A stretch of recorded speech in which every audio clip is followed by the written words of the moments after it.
Mummy જમવા. જમવાનું હું કઈ જમવાનું બનાવવા નથી, તારે નવા નવા પકવાન ખાવા, હું કઈ નવરી છો બનાવવા? અરે એમ નથી કેતી, જમવાનું તો મેં બનાવી લીધું છે, તમને જમવા બોલાવું છું તમને. ઠીક જમવાનું ઠીક લેતી આવ્યા.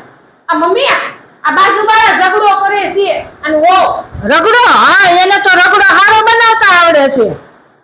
એ રગડો નહીં, ઝઘડો બાંધે છે. બાધે છે? હા એ બાધે છે ને. હા હું બહુ બોલા છે, બહુ તો એક નંબરની છે. એ મમ્મી મારા પિયર માંથી આમંત્રણ આપ્યું છે જમવા જવાનું, હું જમવા જાઉં છું હો. રમવા? અત્યારે તું રમવા જવડી છો? આમ ઘરના કામ બંધ કરવાનું, છાનો મુની બેહી જા, રમવાનું છે તારે? એ જમવા જાવું છે, રમવા નહીં. એક જમવા જાવું છે, પણ ધીરે બોલ લે, એટલું બધું હું કામ ઉતાવળે બોલશો? હું કઈ ડેરી નથી.